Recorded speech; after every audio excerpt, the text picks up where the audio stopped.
नमस्कार दोस्तों, share market tutorials for beginner episode 2 में आपका फिर से स्वागत है।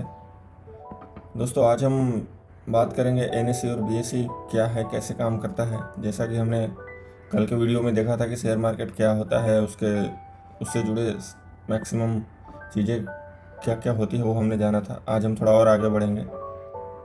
तो दोस्तों, Bombay stock exchange BSc and NSC national Stock exchange, ये दोनों स्टॉक एक्सचेंज हैं जहाँ पे शेयर मार्केट का कारोबार होता है, शेयरों का लेन देन होता है, शेयरों का ट्रेड होता है। और ये दोनों सिचुएटेड एट मुंबई में है। एस्टेब्लिश्ड ऑन बीएससी सबसे पुराना स्टॉक एक्सचेंज है, 1875 में बना हुआ है। एनएससी 1992 में बना हुआ है, ये नया है। लिस्टेड कंपनी की बात करें तो अप्रॉक्सीमेट 5000 कंपनियां लिस्टेड हैं बीएससी में, और लगभग 1600 से 1700 कंपनियां लिस्टेड हैं एनएससी में। तो दो स्टॉक एक्सचेंज हमारे यहाँ हैं और दोनों की आगे बात करते हैं सेंसेक्स के। तो सेंसेक्स क्या है? तो सेंसेक्स से दोस्तों बीएससी में टॉप 30 कंपनी का एक इंडेक्स बना हुआ है, एक लिस्ट बना हुआ है जिसे हम सेंसेक्स कहते हैं। बट सेंसेक्स से क्यों कहते हैं, तो आइए देखते हैं क्या होता है, सेंसेक्स का मीनिंग क्या होता है। तो it is a portmanteau means mix of two terms, sensitive and index, and it was coined by Deepak Mohoni, a stock market expert. Sensex was meant to denote the most popular market index of 30 companies listed under Bombay Stock Exchange.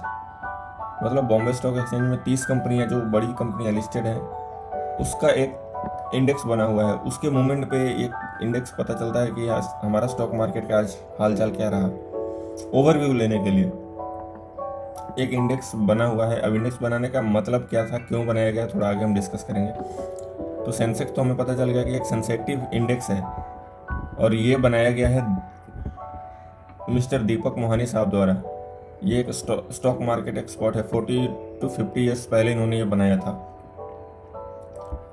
जो कि BSc में 30 सबसे बड़ी कंपनियों का एक index है। 30 सबसे बड़ी कंपनियों का डेटा कोलेक्ट करके ये बनाया जाता है सेंसेक्स, जिसको सेंसेक्स 30 भी कहते हैं। बट 30 कोई नाम लेता नहीं, सेंसेक्स मतलब 30 कंपनियों का list of BSc stock exchange, ऐसा हम समझते हैं। हम बात करते हैं निफ्टी की। निफ्टी क्या होता है? तो Nifty refers to National 50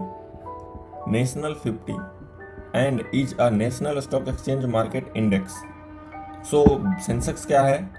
BSc का इंडेक्स है, और निफ्टी क्या है? एनएससी का इंडेक्स है, नेशनल स्टॉक एक्सचेंज का इंडेक्स है, जिसमें 50 शेयर्स का टॉप 50 बड़ी कंपनियों की लिस्ट से इंडेक्स बना हुआ है। जहाँ पे सेंसेक्स में 30 कंपनीज हैं, वहाँ पे निफ्टी में 50 कंपनीज हैं, जिसे निफ्टी 50 भी कहते हैं हम। सो Nifty 50 is a benchmark index of the weight average of country top 50 large cap companies listed on the NSC. तो जो 30 बड़ी कंपनियां होंगी, वो लगभग 30 बड़ी कंपनियां इसमें भी होंगी सारी, 20 और कंपनियां होंगी जो कि एनएससी में लिस्ट होंगी, जो टॉप बड़ी होंगी, जो सबसे बड़ी होंगी, वो बीएससी में भी होंगी, बट सेंसेक्स में नहीं होंगी, क्योंकि सेंसेक्स 30 कंपनी का लिस्ट है। तो जस्ट आप इस डिफरेंस को समझना। टॉप 30 कंपनियां जो सेंसेक्स में है वो निफ्टी में होंगी, बिल्कुल होंगी, क्योंकि सेम लिस्टेड है एनएससी पे भी।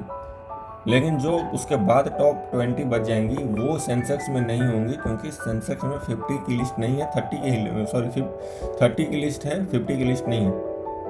तो जस्ट एक छोटा सा कॉन्सेप्ट है जिसको समझना है। आगे बात करते हैं सेंसेक्स 30 में कौन कौन से स्टॉक्स हैं।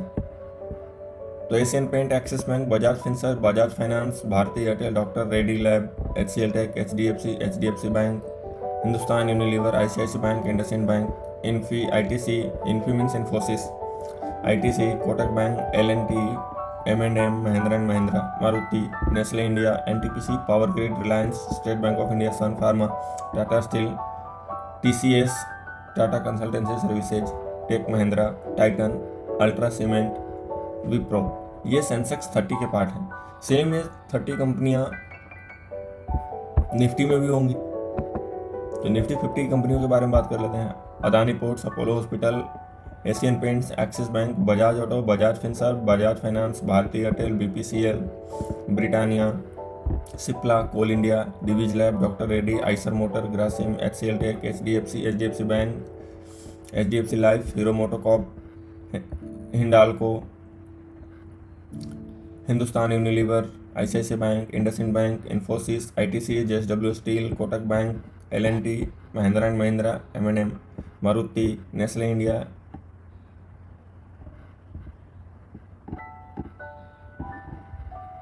ये एक बाय मिस्टेक आ गया है, एक और स्टॉक होगी जो मुझे लिस्ट बनाने में थोड़ी पढ़ा नहीं मैं just. NTPC, ONGC, Power grid, Reliance, SBI Life, State Bank of India, Shree Cement, Sun Pharma, Tata Consumers, Tata Motors, Tata Steel, TCS, Tech Mahindra, Titan, UltraTech Cement and UPL, और एक है लास्ट विप्रो जो इसमें आया नहीं है। विप्रो के बदले निफ्टी 50 आ गया है। सो ये निफ्टी 50 नहीं है, इसके बदले विप्रो है। तो आपको ये पता चल गया सेंसेक्स 30 की कंपनी है एंड निफ्टी 50 की कंपनी है। अब इंडेक्स बनाना क्यों ज़रूरी पड़ गया, वापस से हम आते हैं सेंसेक्स और निफ्टी पे। इंडेक्स क्यों बनाना पड़ा? कंपनियां तो सारे ऊपर नीचे होती हैं, वो इंडेक्स के हिसाब से नहीं होती, वो तो अपनी परफॉर्मेंस के हिसाब से होती हैं। फिर इंडेक्स की रिक्वायरमेंट क्यों पड़ी, क्यों बनाया गया? तो चूंकि इंडेक्स इसलिए बनाया गया कि हमारे मार्केट ऊपर जा रहे हैं, नीचे जा रहे हैं, हमारी मार्केट की चाल कैसी रही है ये हमें तो पता है, हम तो कंपनियों को देख करके समझ जाएंगे। As a Indian investor, Indian trader, हमें पता चल जाएगा कि हमारा मार्केट आज अप है कि डाउन है। लेकिन बाहर से इन्वेस्टर्स जो आएंगे, फॉरेनर इन्वेस्टर, तो फॉरेन इन्वेस्टर के लिए उनको एक एक कंपनी ढूंढ के ये समझना कि आज कितना इंडियन स्टॉक मार्केट ऊपर गया, कितना नीचे गया, काफ़ी तकलीफ वाला हो जाएगा। वो पता नहीं कर पाएंगे कि एक्चुअली मार्केट की चाल क्या है, इन्वेस्ट करा जाए, कहाँ करा जाए, नहीं करा जाए। तो ये इंडेक्स बनाया गया है बाहरी लोगों के लिए कि उनको पता चले कि हमारा मार्केट कैसा डील कर रहा है। टॉप 30 कंपनी, टॉप 50 कंपनी जैसा परफॉर्म करेगा हम एक मान लेंगे, एग्जम्पशन कर लेंगे कि हमारा मार्केट आज ऐसा रहा है। ज़रूरी नहीं है कि जो सेंसेक्स और निफ्टी ऊपर रहा, नीचे रहा तो यही रहा रिजल्ट, एक्चुअली मार्केट का यही रहा, सारी कंपनी ऐसे ही परफॉर्म करेंगे, ऐसा नहीं है। किसी दिन निफ्टी 100 पॉइंट नीचे गिरती है, लेकिन निफ्टी में तो 85 शेयर है। 50 शेयर्स के अलावा 1500, 1550 शेयर्स भी तो मूव करे होंगे, नीचे गए होंगे, ऊपर गए होंगे, तो उनका अलग ट्रेड रहता है, ये इंडेक्स का अलग रहता है। सो जस्ट इंडेक्स इसलिए बनाया गया है कि एक ओवरव्यू आइडिया लग सके कि आपका मार्केट किधर जा रहा है। ये फॉर उनके लिए है, विदेशियों के लिए, बट ये आज हमें भी गाइड करता है कि आप भी देखो कि आपका मार्केट किधर जा रहा है।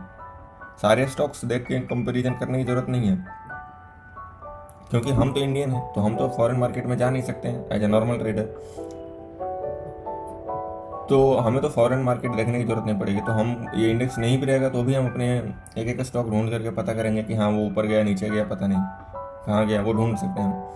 लेकिन जो विदेशी आदमी है उसको इंडियन मार्केट की चाल पता करना हो तो एक एक स्टॉक ढूंढने जाएगा, तब तो वो नहीं आएगा फिर इंडिया में, फिर वो अपने ही देश के स्टॉक्स और उसमें इन्वेस्टमेंट करेगा, क्योंकि यहाँ रोज वो कौन मार मारी करेगा, एक एक ढूंढो और पता करो कि क्या मार्केट की चाल रही है, फिर अपने देश में ही वो पैसे लगा लेगा। तो क्योंकि उनको ये पता चले कि हम किधर जा रहे हैं, इसके लिए ये इंडेक्स बनाया हुआ है। तो आपको ये समझ में आया होगा, और नहीं समझ में आया होगा तो कमेंट करके बताइएगा, क्या और मैं अच्छे से समझा पाऊँ या कुछ और कॉन्सेप्ट बता पाऊँ। तो आगे बात करते हैं हम दोस्तों कि आपने शेयर मार्केट समझ लिया, ओवरव्यू कैसे काम करता है, आपने ये समझ लिया कि NSE BSE क्या होता है, आपने ये समझ लिया निफ्टी 50 क्या है, सेंसेक्स क्या है। अब हम समझते हैं कि ये सब के बाद उसमें हम ट्रेडिंग कैसे करेंगे, इन्वेस्टमेंट कैसे करेंगे। तो उसके लिए आपके पास ट्रेडिंग अकाउंट और डीमेट अकाउंट होना जरूरी है। ट्रेडिंग अकाउंट और डीमेट अकाउंट क्या है, इसमें डिफरेंस क्या है, तो वो बात करेंगे कि जिस तरह से आपके पास सेविंग अकाउंट होते हैं, करंट अकाउंट होते हैं बैंक्स में, उसी तरीके से ट्रेडिंग और डीमेट अकाउंट भी होता है, वो बैंक में भी होता है और कई और ब्रोकर कंपनियां भी आपको प्रोवाइड कराती हैं। तो डीमेट अकाउंट इंडिया की 2 कंपनी प्रोवाइड कराती है, NSDL और CDSL। गवर्नमेंट ने इनको दे रखा है काम, डीमेट अकाउंट सबको, पूरे इंडियन को प्रोवाइड कराने के लिए। ट्रेडिंग अकाउंट ब्रोकर कंपनियां की होती हैं। डीमेट अकाउंट क्या है, ट्रेडिंग अकाउंट क्या है, हम डिटेल्स में भी बात करेंगे। तो trading account can be any investment account containing securities, cash और other holding. Most commonly trading account refers to a day traders primary account. These investors tend to buy or sell assets frequently। Means trading account ऐसा है, पहले हम पूरा पढ़ लेते हैं, उसके बाद मैं समझाऊंगा, मैं देसी भाषा में भी समझाऊंगा। often within the same trading session, and their accounts are subject to a special regulation. As a result, the assets held in the trading account are separated from others that may be part of a long-term buy and hold strategy. Basically trading account आपको ऐसे समझ में नहीं आ रहा होगा कि जब demat account है तो ट्रेडिंग अकाउंट क्यों है, ट्रेडिंग अकाउंट है तो डीमेट अकाउंट क्यों है। तो पहले डीमेट अकाउंट का भी पढ़ लेता हूँ, इसको पढ़ने से आपको कुछ समझ में आया हो तो बहुत बढ़िया, नहीं आया हो तो मैं भी समझाता हूँ पूरा। डीमेट अकाउंट और dematerialised account provides the facility of holding shares and securities in an electronics format during online trading. Shares are bought and held in a demat account, thus facilitating easy trade for the user. A demat account holds all the investments and individual markets of in shares, government securities, exchange traded fund, ETF जिसको बोलते हैं, bonds and mutual funds in one places. तो ऐसे समझ में नहीं आया होगा, कुछ भी नहीं पता चला होगा कि क्या है, मैं बताता हूँ अभी आपको डिटेल्स। ऐसा एक्सपेक्ट करो जैसा हमारा मोटो रहा है बताने का, हम सब्जी बाजार, चूड़ी बाजार और साड़ी बाजार से तुलना करके शेयर मार्केट को बाजार समझा रहे थे, सेम उसी ट्रेंड को आगे बढ़ाते हैं। हम बात करते हैं कि कोई एक दुकान है, एक मॉल है, शायद मॉल की बात कर लेते हैं हम। तो हम मॉल में जाते हैं, सामान खरीदते हैं, सामान उधर लगा हुआ रहता है, हमें जो पसंद आता है हम लेते हैं, देखते हैं, बिल कराते हैं, पैसे पे करते हैं, लेके चले जाते हैं। वो जो मॉल क्या है, शेयर मार्केट का ट्रेडिंग अकाउंट है। वहाँ पे आइटम रखी हुई है, आपको दिख रहा है, वहाँ पे आइटम ला के रखी हुई है, आप आइए ले जाइए। आपको बेचना है, आप वहाँ पे आइटम ले जाके रखिए, आपका सेल हो जाएगा। डीमेट अकाउंट क्या है फिर, जो भी आइटम आपके पास हैं, तो जितना आपको आइटम बेचना है, जितने का लेन देन करना है, उतना आइटम ट्रेडिंग अकाउंट में रहेंगे, रेस्ट ऑफ ऑल स्टोर में रहेंगे।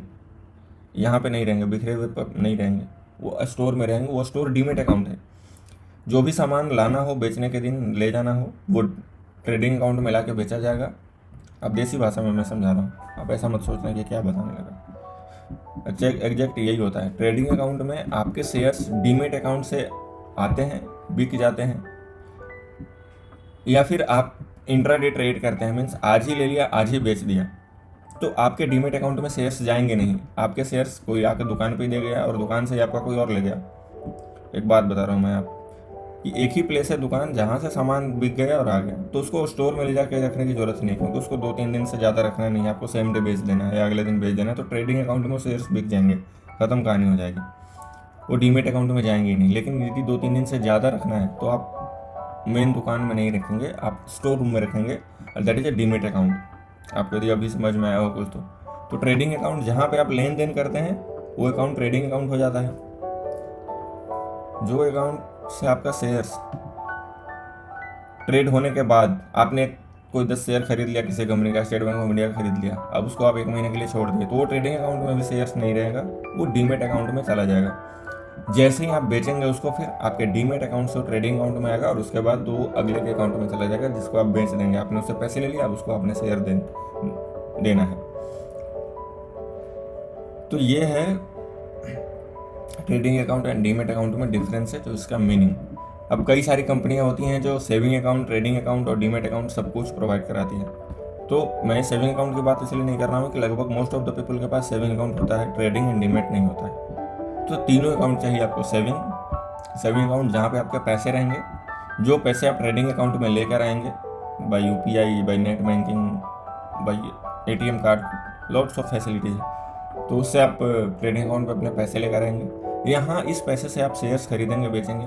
फिर जब आपको ट्रेडिंग अकाउंट से पैसे विड्रॉ करने होंगे, जब आपको बेनिफिट हो जाएगा, तो वो पैसे को वापस विड्रॉ करेंगे अपने अकाउंट में। ये नॉर्मल प्रोसीजर होता है। तो अब बात करते हैं कि कौन कौन सी कंपनियां होती हैं जो ये सारी सुविधाएं देती है। तो top 5 discount broker in India and top full service stock broker in India, इनकी बात करते हैं। तो पहला है जीरोधा। इंट्राडे ब्रोकरेज चार्जेज 0.03 और मैक्सिमम 20 रुपये है इनका। Annual maintenance charges AMC 300 plus 18% GST है। इक्विटी डिलीवरी ब्रोकरेज फ्री है। वहीं अपर स्टॉक्स की बात करें तो 0.05 टू फ्लैट 20 रुपीज़ फ्लैट है, या तो 20 रुपीज़ लेगा या फिर 0.05 रुपये लेगा, जो भी मिनिमम रहेगा वो लेगा, मैक्सिमम नहीं, जो मिनिमम रहेगा वो लेगा। या तो मैक्सिमम 20 रुपीज़, या फिर ये जो मिनिमम रहेगा वो लेगा। और ये भी वही है, आप आज लेके आज बेच देते हो तो आपको इतना उसके चार्जेस पे करने पड़ेंगे। पूरे साल के AMC एनुअल मेंटेनेंस चार्जेस 300 रुपये है जीरोधा के लिए, 18% है इसके GST, वो तो भरने पड़ेगा आपको। इक्विटी डिलीवरी ब्रोकरेज फ्री है। उसी तरह सैमको है, सैमको ट्रेडिंग, उसी तरह ट्रेड स्मार्ट, इनका कुछ लिखा हुआ नहीं साइड में, 5paisa.com, और भी कई सारे, एंजल ब्रोकिंग, और भी लिस्ट काफ़ी सारा है। आप नेट पर सर्च करना, मैं तो जस्ट एग्जांपल देकर आपको समझा रहा हूँ कि ये चीज़ है। Top 5 full services stock broker in India, जो फुल सर्विसेज देते हैं, मीन्स आपको सेविंग, डीमेट, सब कुछ अकाउंट ये खोल के देंगे, आपको फुल सर्विस मिलेगा। सेविंग के लिए किसी और बैंक में नहीं जाना पड़ेगा, और आपको क्या खरीदना है क्या नहीं खरीदना है वो सब कुछ ये देंगे बता के कि ये स्टॉक खरीदो, इसमें भी इतना भाव आएगा। हर दिन आपको बताएंगे कि क्या खरीदो क्या नहीं खरीदो। फुल टाइम सर्विस ब्रोकर है। तो ICICdirect.com, HDFC securities, share Khan, ICICI direct, Kotak bank, state bank, लगभग जितने बैंक्स हैं सारे देते हैं।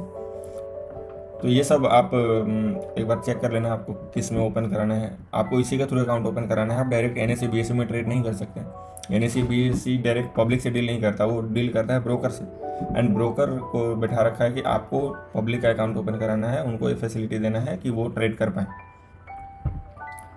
अब आगे बात करते हैं कि जस्ट 2 का मैं कंपेरिजन करके बता दे रहा हूँ कि क्या क्या होता है इसमें। एंजल ब्रोकिंग एंड जीरोधा का जो टॉप कंपनियाँ हैं। टाइप ऑफ ब्रोकर क्या है? Full service broker, Zerodha discount broker. अब full service broker and discount broker में क्या फ़र्क है? डिस्काउंट ब्रोकर वो है जो कुछ सर्विसेज प्रोवाइड करता है। फुल सर्विसेज ब्रोकर वो है जो सारी सर्विसेज आपको वहाँ पे मिल जाएंगी। डिस्काउंट ब्रोकर कह भी है कि आपके पास कम पैसे में ज़्यादा ट्रेड करने की फैसिलिटी मिलता है। फुल सर्विसेज में है आपको मैक्सिमम पैसे पे करने पड़ेंगे, डिस्काउंट को कम देगा। इनकॉर्पोरेशन ईयर है 1987 में ये बना हुआ है, और 2010 में जीरोधा बना हुआ है। 2010 से मतलब 12 साल से जीरोधा, 12 साल में इसने टॉप कंपनी बना लिया, मतलब ये काफ़ी प्रोग्रेस किया। ट्रेडिंग अकाउंट ओपनिंग फ़ी ये 0 रुपये लेता है, जीरोधा 300 रुपये लेता है। लेकिन आप देखना फ़र्क नहीं पड़ता है कोई में भी, सारे लास्ट में पैसे जोड़ के सेम ही आते हैं लगभग। अभी trading account AMC angel broking 450 लेता है, ये 0 लेता है, ये देखो बराबर होगा। तो अभी तक एंजल ब्रोकिंग टोटल मतलब 450 ले रहा है, और ये जीरोधा ओपनिंग फ़ी 300 ले रहा है। Demat account opening fee Zerodha 100 rupees, Angel Broking 0। Demat account AMC Zerodha 300 rupees. तो फर्स्ट ईयर फ्री है, मतलब फर्स्ट ईयर 400 ही आपको देना पड़ेगा, इसमें 450 देना पड़ेगा। अगले साल फिर 300 देने पड़ेंगे AMC के रूप में, आपको अगले साल फिर इसमें 450 भरना पड़ेगा। तो बात बराबर ही है, सबके तरीके लिखने के अलग अलग हैं, काम एक ही करते हैं सब। ब्रोकरेज चार्जेस की बात करें तो equity charges, equity delivery brokerage. Equity delivery मतलब आपने शेयर खरीद लिया, अब आपके ट्रेडिंग अकाउंट में वो नहीं रहेंगे, जैसे डीमेट अकाउंट में आएंगे उसके चार्जेस लगते हैं। तो जीरोधा उसके लिए 0 रुपये चार्ज करता है, वहीं एंजल ब्रोकिंग उसके लिए 0.16% to 0.4% चार्ज करता है, तो वो आप देख लेना। इक्विटी इंट्राडे ब्रोकरेज, इंट्राडे जो भी आप लेन देन करेंगे, आज लिया आज ही बेच दिया, उसमें 20 रुपीज़ पर ऑर्डर ये जीरोधा लेगा। और आपने 1 लॉट खरीदा तो भी इतना, लेकिन यदि ज़्यादा खरीदा तो उसमें फ़ायदा हो जाएगा, और एंजल ब्रोकिंग में ज़्यादा खरीदा तो ज़्यादा पैसे भरने पड़ जाएंगे। इक्विटी फ्यूचर ब्रोकरेज, ये डेरिवेटिव्स के लिए, तो स्टार्टिंग में आप अकाउंट ओपन कराओगे तो डेरिवेटिव्स आपके लिए नहीं मिलेगी। हाँ, आप कोई ज़्यादा पैसे आपके पास हैं तो आप इनकम प्रूफ दे करके डेरिवेटिव ओपन करा सकते हो अपना फ्यूचर एंड ऑप्शन के लिए। तो ये सब थोड़ा आप एक बार पढ़ लेना, मैं सब कुछ डिटेल्स यहाँ पे लिख दिया हूँ। अभी ये डिस्कस करना शुरू करूँगा तो वीडियो 2 घंटे की हो जाएगी। जस्ट एक मैं 2 ओवरव्यू दिखा दे रहा हूँ। बेसिकली दोनों अच्छे हैं, दोनों के अलग अलग फ़ायदे हैं, मैं किसी एक का तारीफ़ नहीं कर रहा। सारी कंपनियों के अपने अपने सिस्टम हैं। मार्केट में जितना ज़्यादा कंपटीटर रहेंगे उतना ज़्यादा सर्विस आपको अच्छी मिलेगी। 3-in-1 अकाउंट कोई नहीं ओपन करा के देता है, जैसे यहाँ फीचर्स में लिखा गया। मोबाइल ट्रेडिंग सारे देते हैं, चार्टिंग सब दिखाएंगे। ऑटोमेटेड ट्रेडिंग जीरोधा कराता है, एंजल ब्रोकिंग नहीं कराता है। आफ्टर ट्रेडिंग ऑटोमेटिक मीन्स आप कोई 1 साल 1.5 साल के लिए ऑर्डर लगा के चले जाओ कि ये भाव आएगा तो मेरा खरीद लेना, ये भाव आएगा तो बेच देना है। जीरोधा में फैसिलिटी है, एंजल ब्रोकिंग में शायद नहीं है, बट ये लोग लाएंगे, धीरे धीरे अपग्रेड करते रहते हैं, कुछ ना कुछ ऐड करते रहते हैं। ये थोड़ा मैं बता देता हूँ। आफ्टर ट्रेडिंग आवर ऑर्डर्स आप डाल सकते हैं, मीन्स आप रात को भी अपना ऑर्डर डाल सकते हैं कि जैसे कल मार्केट ओपन होगा उसको AMO बोलते हैं, आफ्टर मार्केट ऑर्डर। उसमें आपको खरीद लिया जाएगा, आपका बेच दिया जाएगा शेयर्स। तो जो भी आप ऑर्डर डालेंगे उस हिसाब से रात को भी डाल सकते हैं। ऐसा जरूरी नहीं कि मार्केट जब ओपन होगा तभी आपको ऑर्डर डालना है। ये सब फैसिलिटीज़ है। SMS अलर्ट आपको मिलेंगे, आपके जो भी शेयर सेल होंगे, बाई होंगे, डीमेट अकाउंट में जाएंगे, वहाँ से कटेंगे तो उसके SMS मिलेंगे आपको। मार्जिन फंडिंग दोनों कराते हैं, आपको कम पैसे में ज़्यादा पैसे की देते हैं सुविधा। आपको 5,000 का खरीदना है तो आप 1,000-2,000 देकर भी खरीद सकते हो। लीवरेज बोलते हैं जिसमें ब्रोकर के पैसे लगते हैं। ट्रेडिंग प्लेटफॉर्म सबके अपने अपने अलग अलग हैं। Trading platform, investment services, stock, equity, commodities वो होता है जैसे क्रूड ऑयल, सोना चांदी और भी तरीके के ऑयल होते हैं वो सब। करेंसी मार्केट, MCX वगैरह जो भी हैं उसमें आप ट्रेड करा सकते हैं। IPO, इनिशियल पब्लिक ऑफर, वो सारे लोग फैसिलिटी देते हैं। म्यूचुअल फंड्स ये भी सारे लोग देते हैं। आगे बात करते हैं कस्टमर सर्विसेज की। 24/7 तो कोई नहीं देता है, बट मीन्स वर्किंग आवर में सर्विसेज तो आपको मिल जाएगी। ईमेल सर्विसेज मिलेगा, ऑनलाइन चैट मिल जाएगा आपको, फ़ोन सपोर्ट मिल जाएगा, टोल फ्री नंबर हो सकता है नहीं होगा, support through branches angel broking में है, जीरोधा में नहीं है। रिलेशनशिप मैनेजर एंजल ब्रोकिंग में है, जीरोधा में नहीं है। डेली मार्केट रिपोर्ट ये सब देते हैं, पता नहीं जर्नों क्यों दिया है। डेली मार्केट रिपोर्ट आपको मिलेगा, आपने आज क्या किया वो आपके मेल पे भी आएगा, मोबाइल पे भी SMS आएगा, आपने क्या लिया क्या बेचा, डेली मार्केट वो मिलेगा। न्यूज अलर्ट्स भी मिलेगा, जीरोधा में भी मिलेगा। रिजल्ट्स का एंजल ब्रोकिंग में मिलेगा, जीरोधा में शायद नहीं मिलता है। तो आज का वीडियो काफ़ी लंबा हो गया क्योंकि इन्फॉर्मेशन थोड़ी ज़्यादा थी। अभी बेसिक्स 2 ही एपिसोड हुए हैं, एक तो शेयर मार्केट का और एक उसके आगे का NSE BSE सेंसेक्स क्या है, ट्रेडिंग अकाउंट क्या है, डीमेट अकाउंट क्या है। कल से हम स्टॉक सिलेक्शन की बात करेंगे, कैसे स्टॉक चुनना है, स्टॉक्स के पैरामीटर क्या क्या होते हैं वो चेक करेंगे हम। तो कल के लिए जो हम वीडियो बनाएंगे उसमें कंपनी कैसे सेलेक्ट करनी है, कौन सी कंपनी में क्या पैरामीटर देखना है, और उसका कैलकुलेशन करके लाइव बताएंगे कि कौन सा कैलकुलेशन में क्या डेटा दिखता है। रेशियो कैसे हम डिफ्रेंशिएट करेंगे कि किस रेशियो से कंपनी पता चलेगा कि अच्छा है, किस रेशियो से चलेगा कि ये कंपनी खरीदने लायक अभी नहीं है। तो ये सब चीज़ें हम डिस्कस करेंगे कल के वीडियो में। आज के लिए इतना ही, बहुत बहुत धन्यवाद।